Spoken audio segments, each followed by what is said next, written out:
The great conflict of the ages is about to intensify. But remember the words of Jesus. In me ye might have peace.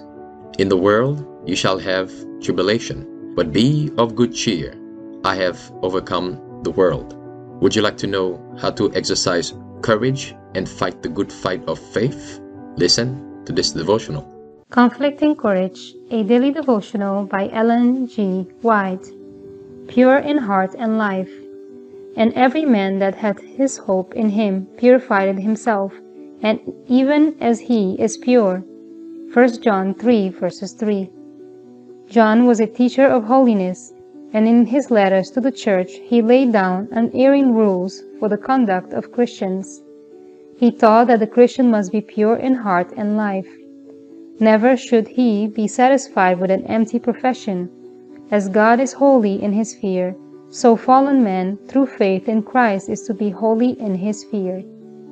There are those who profess holiness, who declare that they are wholly the Lord's, who claim a right to the promises of God, while refusing to render obedience to his commandments. These transgressors of the law claim everything that is promised to the children of God. But this is presumption on their part, for John tells us that true love for God will be revealed in obedience to all his commandments.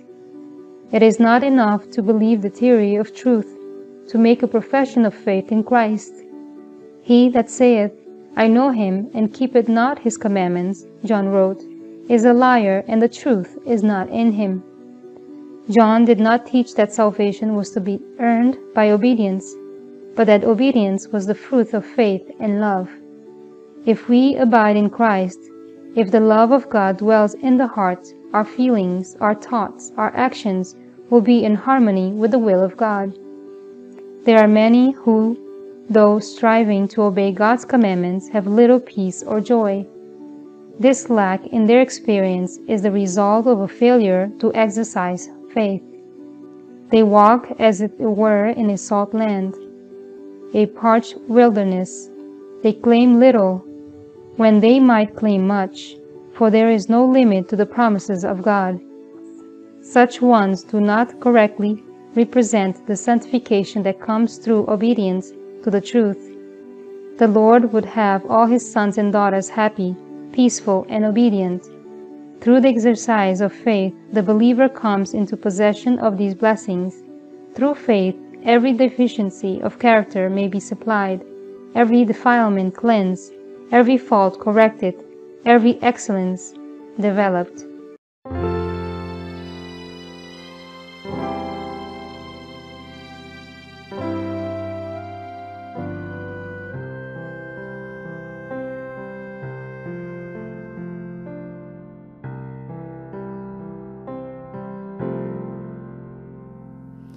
Great is thy faithfulness, O God my Father.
cheer and to guide, strength for today and bright hope for tomorrow.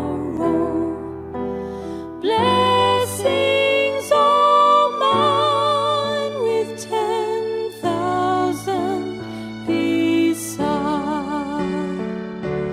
Great is thy faithfulness.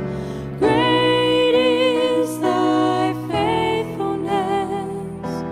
Morning by morning, new mercies I see.